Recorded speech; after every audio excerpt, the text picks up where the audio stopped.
Good morning. I hope everybody that listens is having an awesome Sunday. I've been up since 4 in the morning. It's a nice day here. Wanted to share some stuff. I was reading Brahmanism and Hinduism from the author Ananda Kuruswamy. It's very, very awesome writer. I don't know. It's easy. It's almost poetic. The way he writes. This guy, apparently, he knew 12 languages, Greek, Latin, all the language from India, which are a lot, English, Sanskrit, uh, Pali. I mean,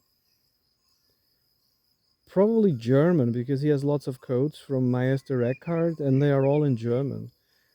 And he sometimes writes in I don't know, 12 languages. But anyway, it's a very cool author. I like reading his stuff. I was reading about burnt offerings, and I suppose it makes a good subject. Burnt offering, what is it? Well, it's symbolic, right? Burnt offering, and I suppose you can do whatever you want, if it works for you, right?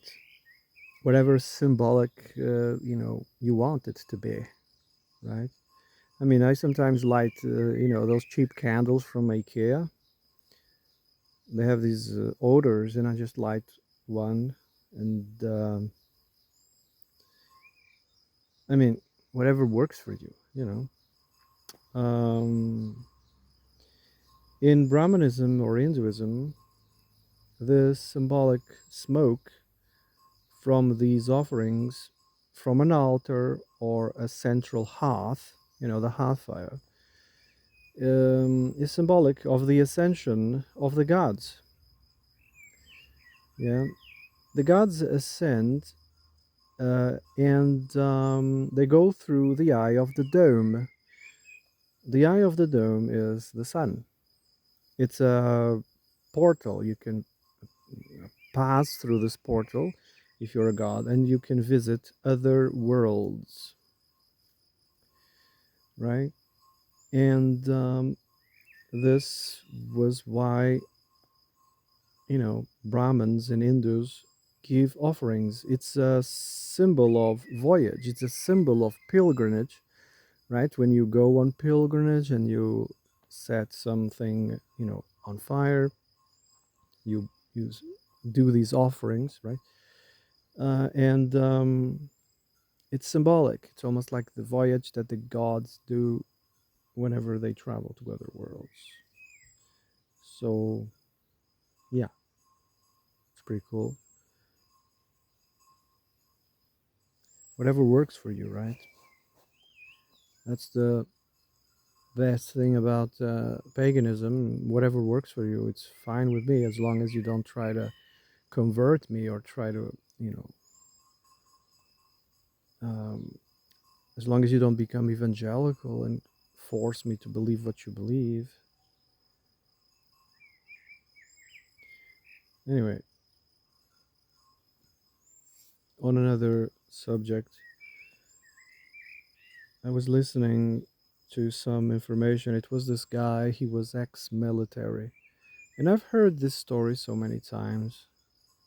It's a guy or a woman, and they are so into the mainstream, they are so into, whatever they were programmed, and something happens in their lives that makes them rethink everything. And they call this an awakening, and they find out most is, a hoax, most is bullshit, and they have to rethink everything. And often they become quite spiritual.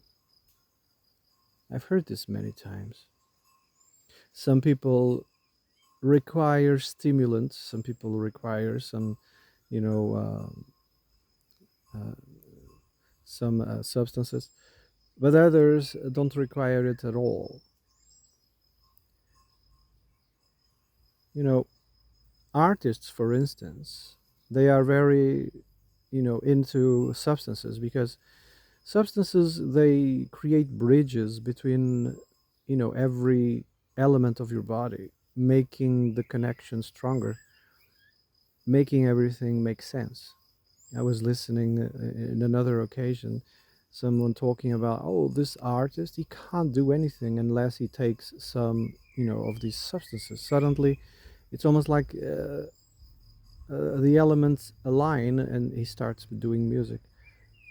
You know, substances are also connected to religions and cults. If you want to talk to God, take some substances. And they are right. What do you mean? Yeah, they are right. Other people, they don't require substances at all. They might require an event, a shock, something that shocks them. It could be the death of a loved one. It can be anything. Some people are so sensitive that simply just by being exposed to the horrors of the world, they will have an awakening then and there. You know, the presence of I don't know, a homeless person, a beggar, the death of someone, an accident, anything. It can be anything. So this guy I was listening, ex-military, he had a brain issue, and he started digging through the mainstream, and nobody could help him. They could give him, stuff to treat the symptoms, but never cured him. The traditional mainstream strategy of keeping clients, they never cure you, even if they know the answer, they won't give it to you. I have this and that, and I have the other, and I know another specialist. I mean, this is deja vu. I remember doing the same thing. These doctors was referring me to others. I know this, and I know another one, and I know another one. And years pass, and you're just making these guys rich. Anyway, where was I? So he went and talked to all these experts until one day scrolling right through the internet, because the internet is, the biggest library that you can have in your pocket. And there was this hippie surfer guy talking about this substance, and he took that substance after digging because it's not easy to find. He took it, and voila, he was fixed. You know, but that substance didn't have a patent, meaning it couldn't be, commercialized, so it couldn't be sold. It was an illegal substance. It could be trafficked. Anyway, that was one thing. But then he had a different one, which opened him to the spiritual side of, this experience. Something he said was blocked. Yeah, he took some, mushrooms, and he had what, many call an awakening. Suddenly, everything aligned. Ancient traditions like Hinduism, Brahmanism, Buddhism, they talk about this. The ego. The ego is something, that builds from the moment you are born. And the foundations of the ego mainly are childhood experiences. Those experiences build character. That's the ego. That's the persona. That's the mask that you will show, you know, as an adult. You will show that mask. You can be protective, absolutely. But often, the ego, uh, like in the film Fight Club and other places, when he says, "You are not the money in your bank. You are not the clothes you're wearing. You're not the car that you drive." That's all part of the ego. In Buddhism, it says, "You are not your thoughts. You are not your feelings. You are not the mental machinations. You are not this physical self, and you are not this thing that you call consciousness, because everything that I just mentioned has a beginning and an end in time. and your thoughts, your beliefs, your mental machinations, even your conscious will be different tomorrow. And 20 years from now, you won't even recognize yourself.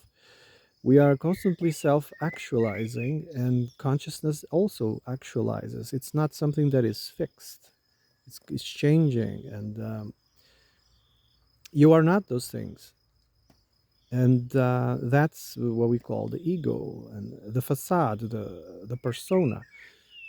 What happens when people take substances, or an event triggers, they realize that there's this someone that is sitting in your heart.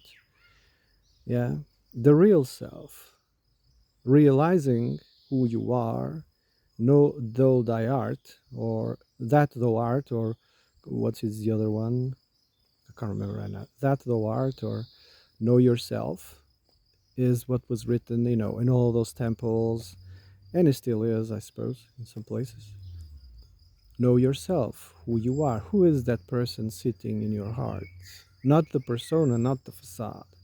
So he passed, that guy was saying, most of his life was the tough guy from the army who had this car, had this amount of money, who, was all muscular. So that's the facade. And then he had all of these weird experiences. He realized there's actually someone that has been hiding behind this facade.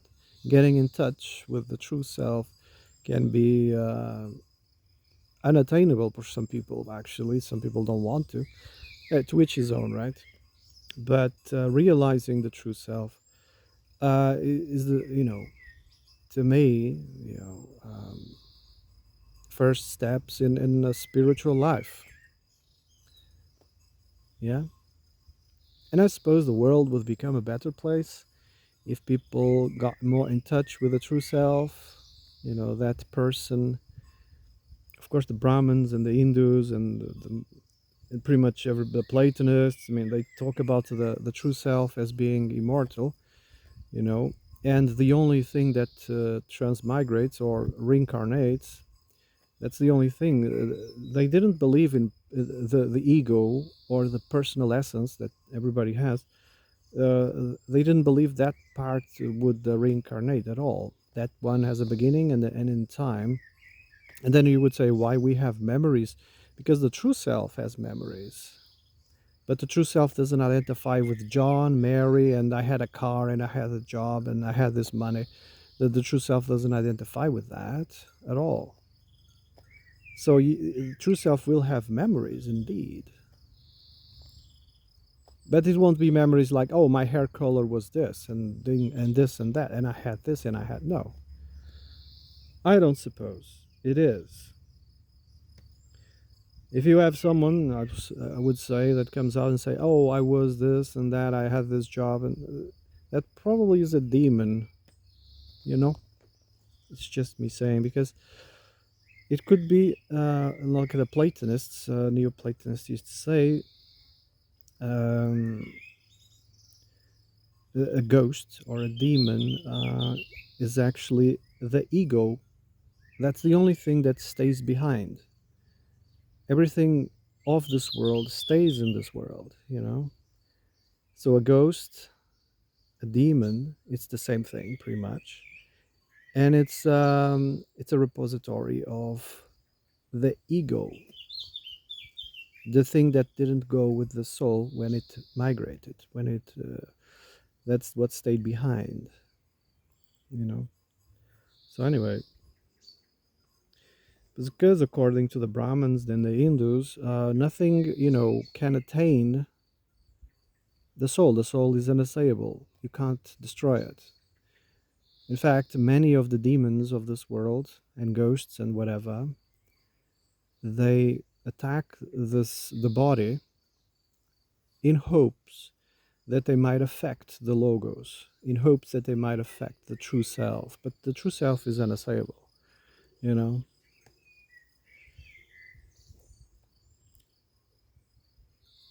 So yeah, I don't. Where was I? Yes, the awakening. Some people require substances, or others don't, and getting in touch with the true self is it's for many illuminating experiments. Okay, I think I'm gonna shut up now. Have a nice day.